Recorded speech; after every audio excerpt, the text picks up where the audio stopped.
this. Cool. So how this will go is I will share slides, and I haven't mastered, the technique of not using slides. And I don't know, sometimes I feel maybe that's the type of learner I am, and I'm sure many of you are as well, where you need visual clues as well. So yes, for those of you who don't like slides, I mean, I'm sorry, but I can't help it. So today's topic is, so this is number 5 in the 8 keys, so the 5th key. Now, these keys are not hierarchical in the sense that one is not more important than the others, because the same things don't apply to everyone. So here are the 8 keys, and like I said, you will receive a recording to all the previous ones. So why do I say this is not hierarchical in the sense, maybe you are not on any prescription medications today, then key number 7 doesn't really apply to you, versus maybe you feel lonely, then maybe building meaningful relationships, that is the last webinar. And again, that is another area where I'm not an expert, so I'm going to look for ideas from all of you.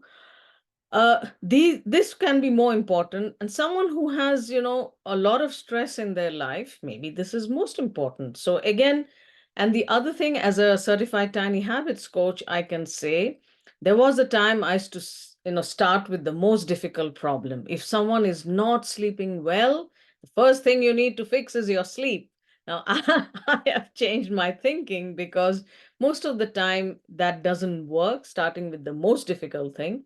So as a tiny habits coach, I would say start with where you want to. And more importantly, start with what you see yourself doing. Now, that is a very different way of thinking than what I was used to, where start with the most difficult problem and then, try to keep on fixing that most difficult problem, and it doesn't get sorted. And by that time, my patients probably felt, discouraged. Of course, they didn't tell me that, but they would not come back. And I realized I was not helping them make long-term, changes in their life. And that is where I think functional medicine and lifestyle medicine, all the things, the changing lifestyle is something so important. And we are still trying to figure out how to get it right. And that is why I'm excited about my behavior design course. So more about that later when I learn a little bit more. I will have workshops, and I'm happy to invite you all to join. So, what is stress? Now, we all know, when we are stressed, but can we really define it? Now, there are multiple different definitions of medical definitions of stress, and I don't want to get into that, because, sometimes what happens in the research field, like Hans Selye, he's supposed to be the father of, stress research. He used to say that, everyone knows what stress is, but we can't really clearly define it. So stress is basically how in the sciences, how we talk about stress response is, again, those are the things that I'm going to talk about. Allostatic load, or hypothalamic pituitary adrenal axis dysfunction. I'll briefly explain what that is later on. I mean, these terms sound very, if you're not familiar with them, they sound very intimidating. But in medicine, as you know, in the biological science, any sciences, what we talk about, we have to define it clearly, because if we don't define it clearly, this is the thinking that we had. If we don't define it clearly, we can't measure it. If we can't measure it, how do we know if someone is doing well or someone is not doing well? And more importantly, as a clinician, as a doctor who sees patients, I want to know whatever strategy I'm recommending to my patient, is it making a difference to their lives? And it's not just me as a doctor. I mean, you want to know if you are starting a new, let us say you start eating more protein. Now you want to know whether it's really helping you. So the first thing what you do is you look at yourself and think, are you feeling better now than before when you were eating less protein? Are you sleeping better? Do you have more energy levels? And over a period of time, do you have more muscles? Because proteins contribute to muscle building. So this is basically the outline. And again, this is the very medically definition. Now, Dr. Bruce McEwen wrote a book many years ago. It was called The End of Stress.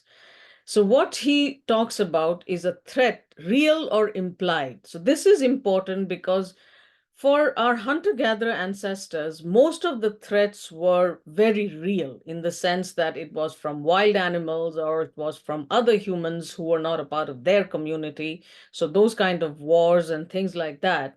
But now some of our stress is from a lot of other things.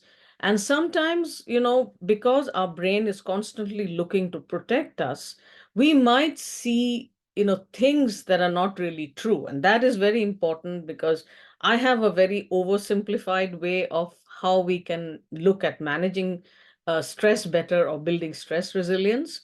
So a threat, real or implied, to homeostasis. Homeostasis is essentially all the different things that have to happen for us to maintain our sort of our bodily equilibrium. And stress response involves both behavioral, fight, flight, or freeze. Freeze is not added here, I'm adding it, and physiological responses. So on one hand, there are these, the what the body is going through and what are the changes the body is making. Things like blood glucose, your immune system dysfunction, your blood pressure may go up, the body ends up retaining more fat. Those are the biological things that happen. What I want to focus a little bit more on is the behavioral. So behavioral meaning, what are your stress coping strategies? And again, the behavioral things come under these eight keys. Are you sleeping well? Or because of your stress, you find it's very difficult to sleep, or you have a lot of anxiety, then that needs to be dealt with first.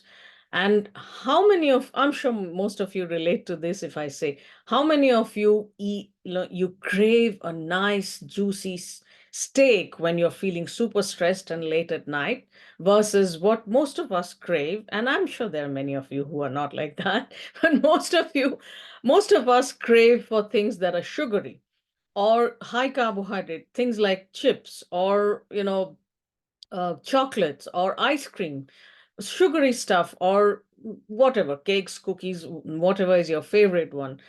Ice cream is probably mine because I don't eat gluten, so the others are not as big a problem. But I can tell you, gluten-free stuff tastes so good and they can be a big problem. And I wish they'd make them in smaller packs. They don't because they want us to buy more. So what are your stress coping mechanisms? Is it alcohol? Is it smoking? Is it, staying up late into the night, binge watching something because you can't fall asleep? And that, the binge watching because, programs, some of these programs are really, and they make it very easy for you. Next episode shows up, right away. So what is it exactly that is, that the stress is doing to you in terms of your behavior? What are the behaviors you can uh, has anything changed, or are there things that you could do better? And it's a constant change. It's not the same thing every day. So this is what stress was like for our hunter-gatherer ancestors. This is what stress is like today. These are new added stress, things like climate change, AI. So is AI going to take away jobs? That is a big stress for a lot of young people. And again, yes, I'm not an AI expert, but going by what I hear, of course, a lot of jobs are going to change and some of the jobs may go away. Even as a doctor, actually, some of the jobs will, my opinion is they'll get better. So a lot of AI experts say that, AI will not take away your jobs, but the person using AI is going to take away your job. Now, climate change is something that is very stressful for a lot of people, particularly young people.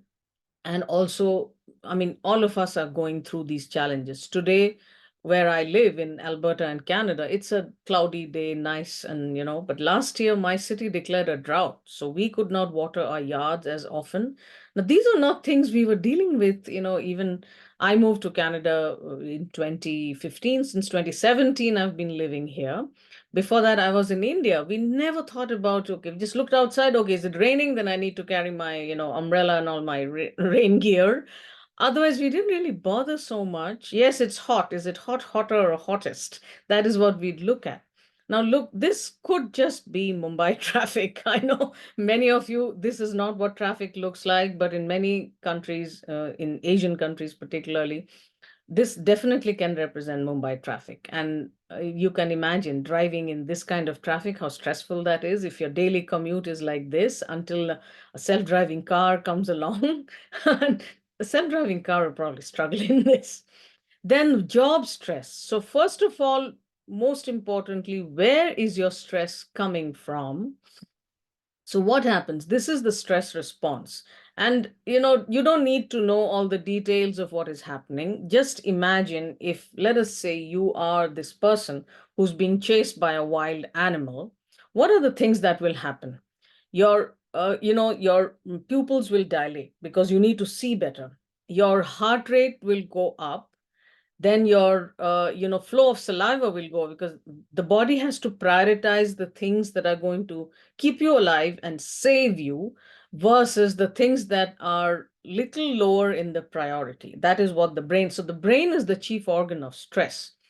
The next thing is you'll probably be breathing faster, and most importantly, your blood glucose, because whenever I talk about brain health, many of you are familiar with it, optimal blood glucose, optimal blood pressure, and low levels of inflammation. These are the three things that are important when it comes to, these are foundational for brain health. So blood glucose levels can go up when you're stressed, because your body decides that if you have to run away from a wild animal, one of the things you have to do is you need to use your muscles. So muscles will need the glucose to run. But the fact is, sometimes our bodies may not know that we are not really running away from an animal. It's a different kind of stress. It's probably a looming deadline that is a bigger stress. And at that point, you're not really running. You're actually, not just you, it's me as well. We are just sitting in front of a computer screen and getting stressed. So the muscles are not using up the glucose. Muscles are very good glucose sinks. Then, your gut. Remember all those, the things we used to, butterfly in the stomach and all those cramping. And sometimes people have, they need to use the bathroom more often when they're stressed, because your body decides, I don't need that stuff in the gut anymore right now. So it might I might just as well get rid of it. And a whole lot of other changes which can change the motility of how our gut functions. So the gut can move faster at that point rather than working slower. So a whole lot of things. Then the thing is that happens is secretion of adrenaline or noradrenaline, depending on where in the world you are. This is epinephrine or norepinephrine, and inhibits bladder contraction as well. So the body is getting ready to like really mount a physically physical response which will help you stay safe. Now, one thinking, and I'm sure there are some of you in the audience who know more than me about stress response. One, and I have not really delved into it. One thing we always hear is our bodies, our brains were adapted to the caveman kind of stress, where most of the stress was from running away from an animal or another, a human enemy. Whereas stress today is not like that, and our brains are used to mounting that stress response. Now, I'm not, and this is an opinion, this is not based on data. I'm not completely convinced that our brains are not able to differentiate between the two kinds of stress. I am sure there are a lot of other things happening, and some of it we know, and some of it stress researchers know very well. Whereas some of it, I think the biggest impact is how it changes our behavior, whether it's helping us or it's harming us. So HPA axis, meaning hypothalamus, is an area in the brain. It works on the tiny pituitary gland, which is also in the brain, to release what is called CRH, corticotropin releasing hormone. And from the pituitary, ACTH goes into these are two tiny glands over the kidneys. So that's why they are called renal as in kidney. It's added over to the kidney. This releases what is called cortisol. So cortisol is a hormone almost everyone is familiar with. And something that I'm sure you've heard as much as I have, oh, I am stressed, so my cortisol levels are tanked or they are very high or whatever. Now, we do need cortisol to survive. Without cortisol, we are not going to survive. But does it necessarily mean cortisol is always high? Well, the fact is we need to measure and we don't know that. So how do we measure cortisol is something I will talk about. And again, I will tell you ahead of time that I don't always measure cortisol in my practice because the test is not available everywhere in the world and it's kind of expensive. So what is allostasis? Allostasis is an expression, is a term Sterling and Iyer came up, and Dr. Peter Sterling has written a book recently. I'm just waiting to get mine from the library. Allostasis is the process of achieving stability or homeostasis through physiological and behavioral changes. Again, this is my thinking, and I could be quite wrong. Maybe 1 year down the line, I'm going to say something else. Lot of our physiological changes actually are connected to our behavioral changes. So what do I mean? Physiological change, for example, food, blood glucose levels or inflammation levels. The behavioral change that will impact our blood glucose levels or inflammation levels, one of the first things is, of course, I'm going to talk about food. So if we eat high sugar, high carbohydrate food, that can definitely raise insulin and glucose as well. And insulin is a fat fertilizer hormone. So if our insulin levels go up as a result of eating the food that we didn't really want to eat because we feel stressed, what is going to happen is, our bodies decide, okay, I'm going to retain that weight. And very often it happens that when people are stressed, they reduce their movement. Now, some of you, I know for you, exercising is a stress reduction technique. And you, maybe when you're very super stressed, what you love doing is going out for a run. And I am trying to keep an eye on the time because I know today I'll run out of time. So this is a concept that Dr. Bruce McEwen came up with called the allostatic load. Again, think of, someone running away from a wild animal trying to save their life, all the different adaptations that can happen, and more importantly, how the stress response is decided. There are multiple factors. One of the major ones is if someone had experienced a lot of trauma and not necessarily during childhood, even trauma anytime in life has a huge impact on how our bodies respond to any kind of stress. And if you are, let us say you're someone who's experienced trauma, but you have very, meaningful relationships in your life. And that is a little bit something that I'll talk about today because I haven't been talking about, adverse childhood experiences for a long time. So those can decide. My point is, I'd like to focus more on the solutions and give you a message of hope rather than, oh, all the horrible things that can happen to you. I'm a former OBGY. What really fascinated me several years ago when I first started, reading at this literature on stress is how the mother's stress when the baby is, when she's pregnant with the baby is in utero, impacts the baby's long-term life. So some of the examples, studies came from the Dutch winter hunger. So the Nazis had blockaded this place, and there were women in different stages of pregnancy. And what they found is, depending on which stage of pregnancy, the effects in the newborn was different. There was another study from Canada.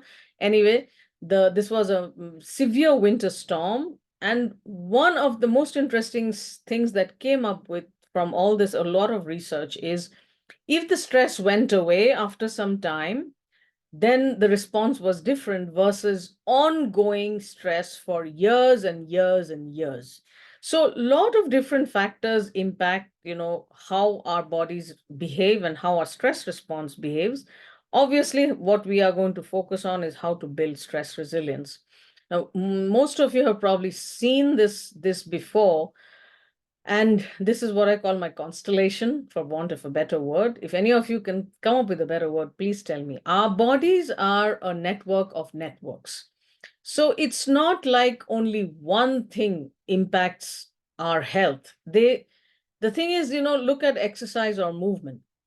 If we spend a lot of time sitting continuously, this is going to impact, our gut immune brain system, our hormones, our, metabolic dysfunction, stress response as well. So it's not like just one thing. If you don't exercise too much, we're going to have only, bone problems or something. They're all connected. What I added recently is the adverse childhood experiences. And a few years ago, when I first got to know about the experience, about the impact of adverse childhood experiences on long-term health, in my intake questionnaire, I did use an ACE questionnaire, but then I mm, gave it up a few years ago because my intake questionnaire had become really long.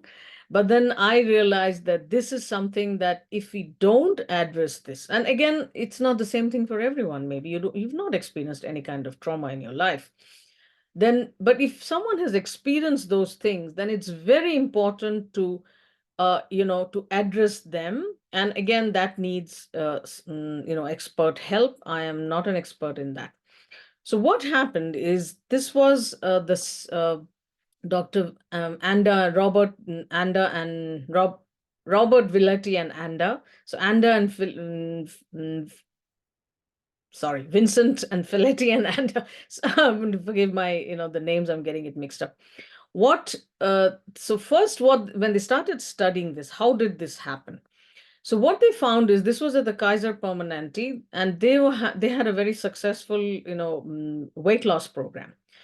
What he found was this was, again, he was very observant, because sometimes we may just, ignore some of these. And this was quite a while ago. This was in 1998.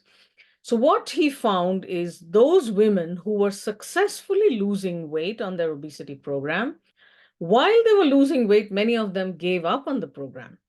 So he wondered what is it that could have, caused this problem. So this was a big group of people. So he asked about 200 of them about their, because he was trying to find out what are the possible causes. So he asked them about a lot of things, and you can see here they divided into 7 different categories of, negative childhood experiences. And if you do an internet search of ACE questionnaire, ACE, you will find it. So there are many different ones. The World Health Organization one is much longer. The ACE, the commonest ACE questionnaire that we used to use before, is about 10 questions, 10 to 17 questions, I think. So what he found is amongst these women who were a lot of them were women, there were men as well. Uh, what he found is they had very difficult childhoods, and these were people, the average age was 57. So they were adults. And the hypothesis was that these people, the body was using the excess weight as a defense against, sort of sexual abuse. So it kind of like, the not that the women deliberately felt that, but their body responded that if I gain weight and, with all this thing of, not looking good and not feeling confident, then I will not attract the attention, which actually led to the original abuse. Now we know that that is not true. That is not what led to the original abuse. So the body was using the excess fat as sort of a defense mechanism. So since then, after that, he decided to come up with so he asked a whole lot of people, and what he found is, and I want to be mindful of time. So those who had, their adverse childhood experience score, this is the ACE score, was high, the number of diseases they had were a whole lot more. And what were the diseases? Some of them were like alcohol use disorder, any substance abuse, mental health challenges, living with extra body weight, IBS, IBD, whole and heart disease, blood hypertension, all the diseases you can think of were much more, and autoimmunity. So until a few years ago, I had a lot of patients with autoimmunity. Even today, I have them, but there was a time when a lot of my practice was autoimmunity patients, and that was when I used to do the ACE questionnaire.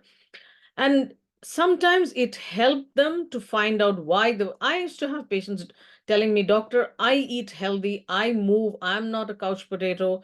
Why do I have, all these autoimmune conditions?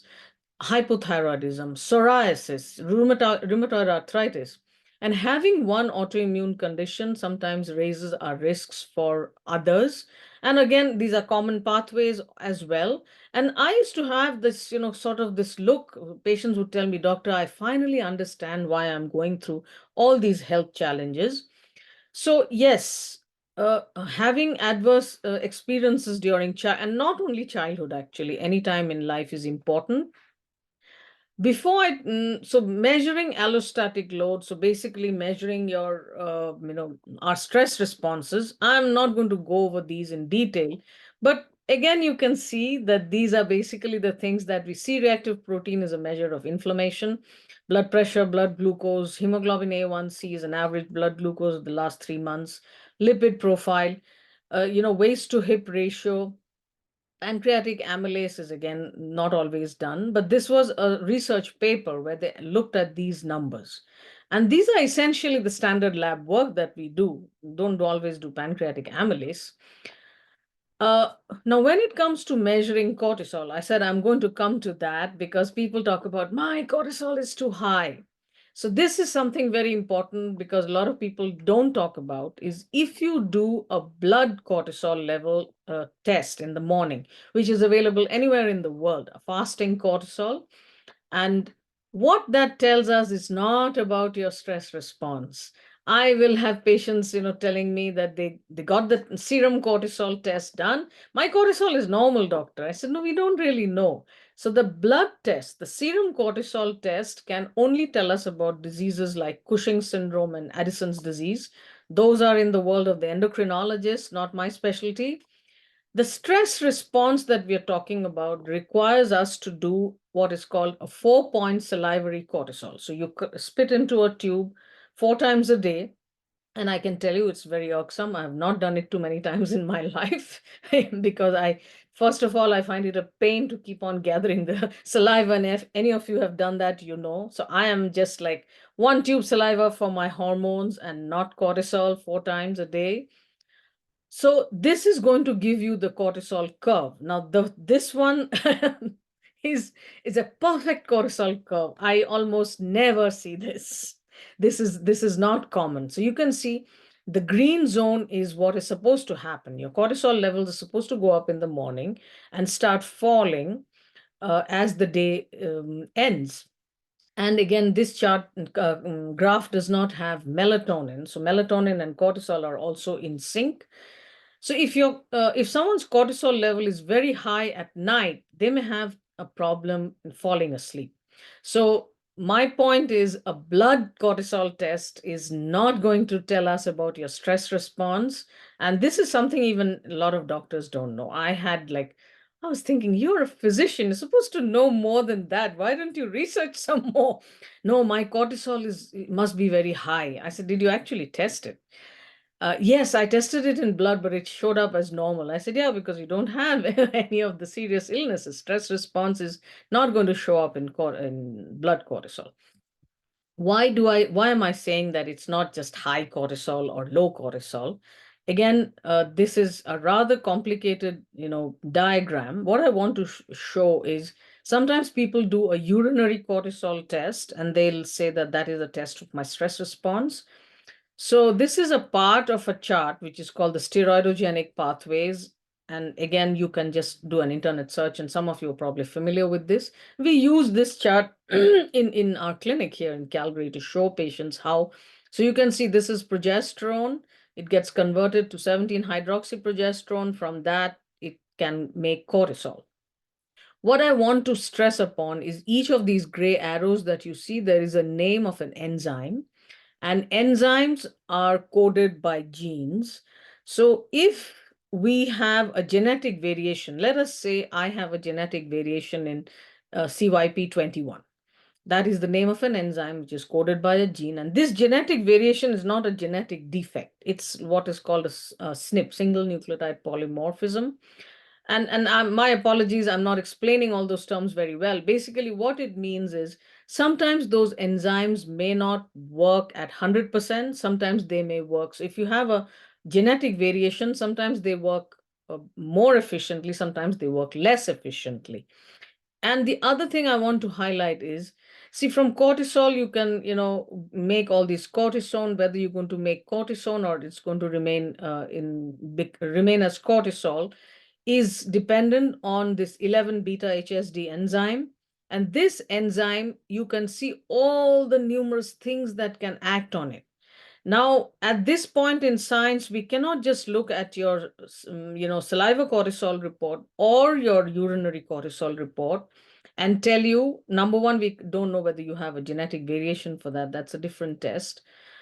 And we cannot know whether, let us say you have hypothyroidism and you are on a medication and your thyroid function test is normal. So does it mean that changing your thyroid hormones or vitamin D deficiencies or any of these things is going to change this? We only assume that these are the things, once we address all these things, this will probably be better. But science has not reached that point where I can do just one test and tell you this is the only problem with you. So again, going back to the point I wanted to highlight is, if anyone's telling you you are stressed, your cortisol is high, well, we don't know until we measure in saliva. That is the point I wanted to highlight. And as I'm sure most of you agree with me, is why guess when you can test? So without testing, you don't know what is going on. And is it necessary to test always? Like I said, saliva cortisol test is not available everywhere in the world. It's not covered by insurance or healthcare anywhere. And it is fairly expensive. So, and again, when I talk about expensive, it's like, is it going to give me the benefits of changing the treatment dramatically? Not always. But then there are a lot of patients who want to know what is going on. So what is stress resilience? Now here I am going to pause a little bit. Let me see, how much time do I have? Okay, it's 34 minutes after the hour. If any of you have any questions on what I've tried to explain so far, please feel free either to type in the Q&A box, or you can raise your hand and I can unmute you. So when I unmute you, I'm going to stop the recording at that point. And if we don't have any questions, then I would like to focus on the next part, which is more about building stress resilience. I took out one of my old presentations on, allostasis and HPA Axis dysfunction. This was from a presentation to doctors, 2017. And I had 80 slides in that. I'm wondering now, I must have spoken over 2 hours, and I do hope I had a sort of a break in between those 2 hours. I don't remember. I think this was a presentation in Bali or in Malaysia. And I don't know how much any of the doctors who attended that event remember. I thought, oh my God, 80 slides. That's more than 2 hours, actually. Okay, if you don't have any questions, I will go ahead.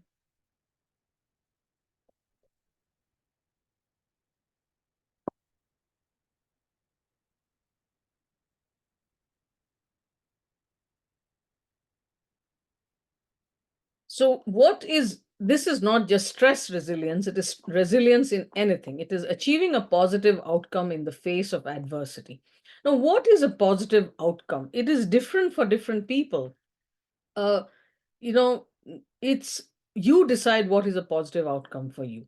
For me, it is, because I am focused on physical health, a lot of it is your blood glucose, blood pressure, inflammation levels, body fat percentage, muscle mass. Those are the things I look at.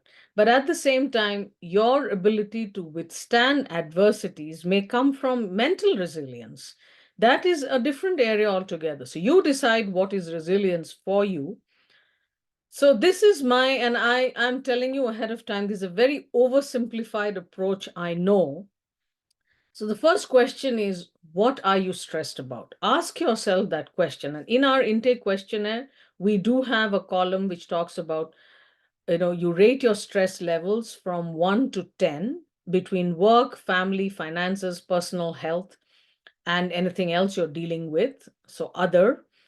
And when you talk about, let us say you have written 9 on a work stress. So the next question I would ask you is, what is the type of stress? So this is where stress researchers talk about threat stress and challenge stress. So work stress can be so many different types. It can be that you love what you do and your schedule is really, really super busy. Whoever has created your calendar, if it's you, then maybe you need to look at it. Did not add the 15-minute break in between, meetings. You have back to back to back meetings. If it is secretary or your assistant doing it, make sure that they change that. So that is more a challenge stress because of the nature of your job. Maybe you're a startup founder, started a new business, so many different things. A threat stress is when you find that your job is at risk. So job meaning if your job is at risk, your finances will also be impacted.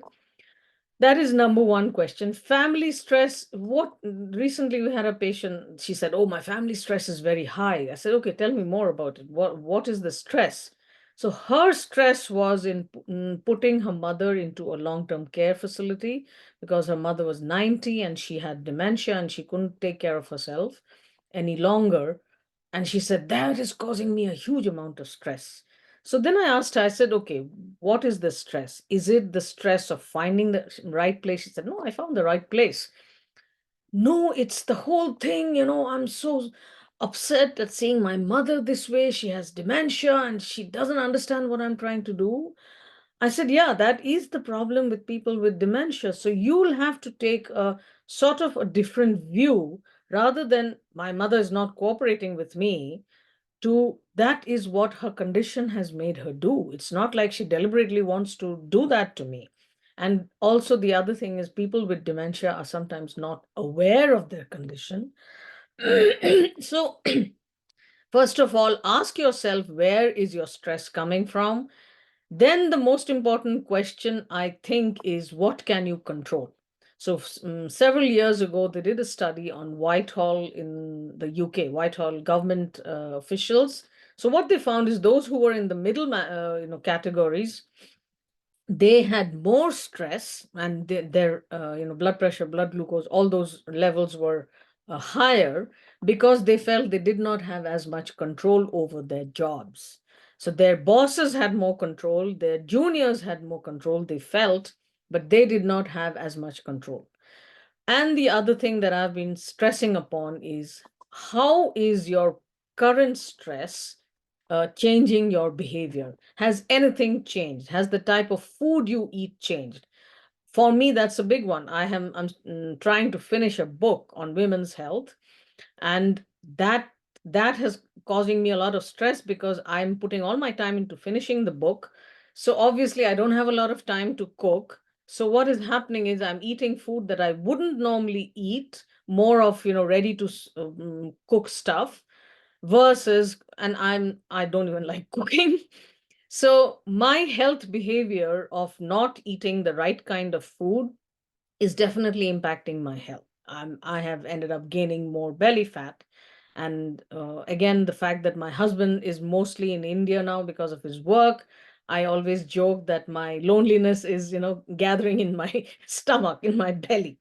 So yes, sometimes is it possible that you are smoking more or using alcohol as a stress coping mechanism, or are you using other things that will help you better?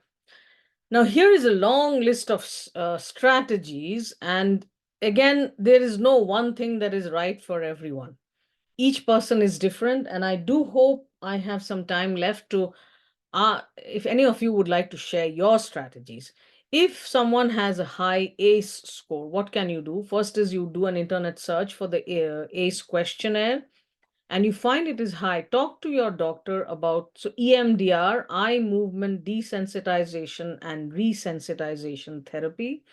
This is supposed to give much quicker results than traditional psychotherapy. And again, I'm not an expert in any of that, but maybe seek out EMDR and again, all the other things, whether it's covered by your insurance and all those things matter. But a lot of people who know the experts in this field, they say with high ACE scores, EMDR works very well. Next is reframing stress. So this comes from the work of Dr. Alia Crum at Stanford. What she did, she and her group, they made people watch some videos. So one group watched videos which said stress is debilitating, stress is impacting you in harmful ways, it's eating up your brain cells, all those stuff that we hear very often. And the other group watched videos which said, no, stress can actually enhance your performance. And the first studies, I think she did during the 2008 economic downturn when a lot of people were losing their jobs. And what she found is those who looked at, and this is just watching the videos, no other intervention, no nothing to do with food, supplements, medications, none of that. She found that those who watched those videos which says stress is enhancing your performance and activity, they did better in terms of how they coped and their physiological responses as well, versus those who watched the videos which said stress is debilitating. Now, I forgot to add the link to that course. Stanford offers the Mind Body Lab, offers a free course for anyone to go through. It's called, I think, Reframing Stress, or I'll send the link in the email with the recording. And on YouTube, I'll post the link as well. Now, mindfulness or the relaxation response. Very often we hear, and I've been meditating for a long time, so I say that meditation is one of my superpowers, but not everybody may be interested in mindfulness or a meditation practice, and there is nothing wrong with that. That's absolutely fine because there are a whole lot of other things you can do.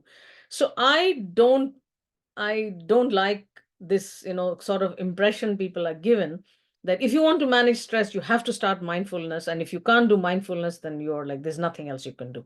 That is not true. So when we talk about mindfulness or meditation or any of these, what we are looking at is something called the relaxation response. Relaxation response, the term comes from the research of Dr. Herbert Benson, who's a cardiologist. So he looked at people who had hypertension and during a relaxation response. So whatever you do, whether it is prayers, it is mindfulness, it's meditation, it's deep breathing or whatever helps you, your blood pressure has to come down, your breathing rate has to come down, your heart rate has to come down. So all those things have to happen. So they actually measured that, and they found that doing a relaxation response, with whether it was with mindfulness or acupuncture or prayer, changed gene expression in the genes of inflammation, blood glucose, and also reduced blood pressure. Forest bathing, this is a Japanese system where and the thing is, the studies looked at 3 days and 2 nights. So again, probably not something you can do every day. But if you live in nature, not everyone is fortunate to live in nature. That is why I put in the VR experience. So if you have those VR glasses, and there are studies, obviously, if I have put it here in my list, there have to be studies supporting it.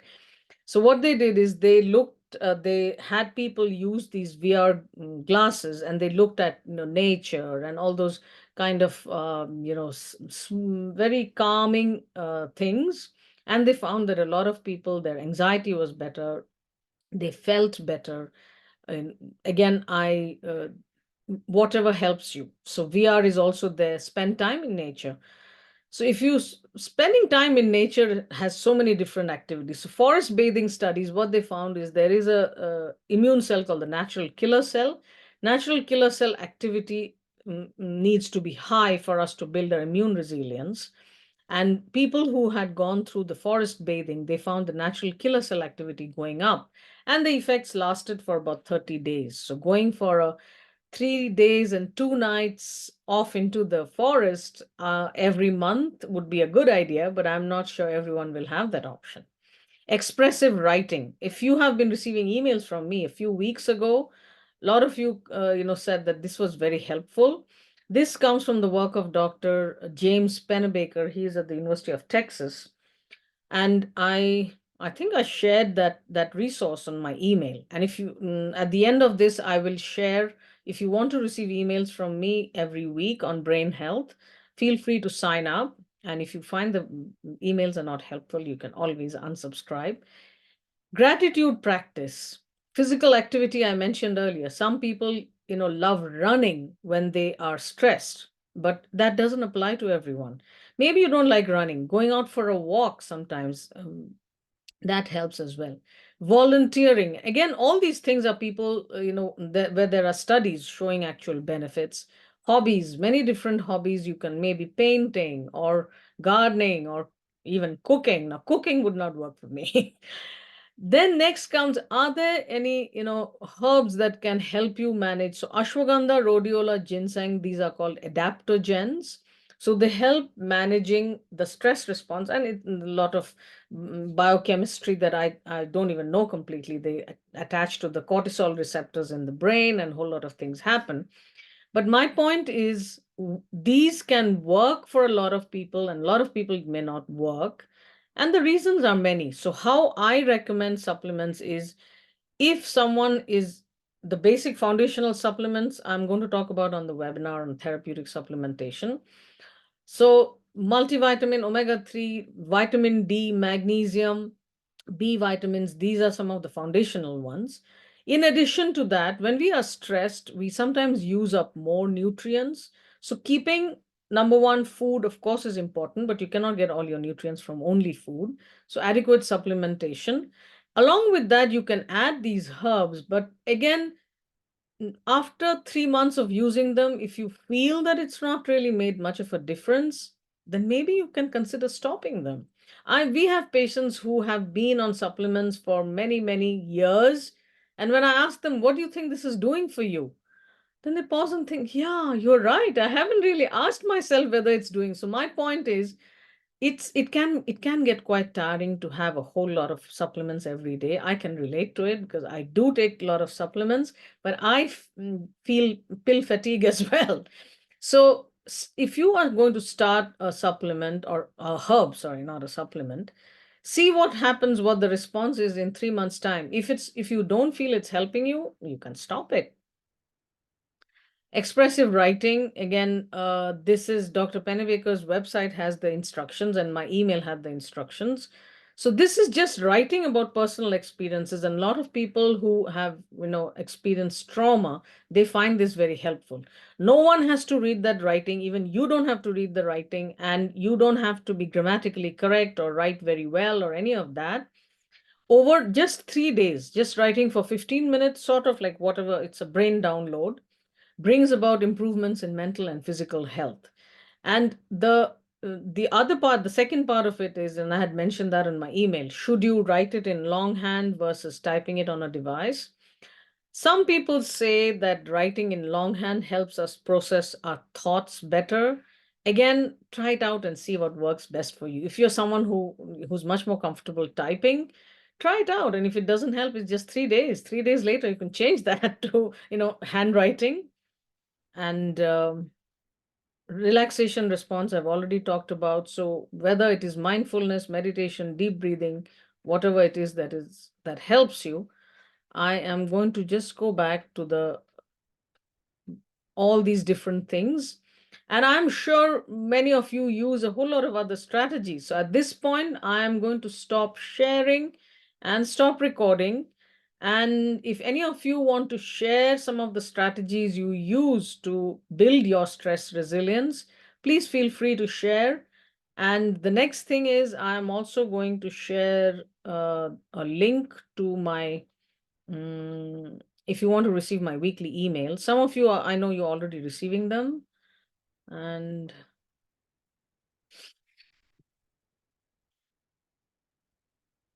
if you're not, feel free to sign up, and you will get a Mind Over Myth ebook download.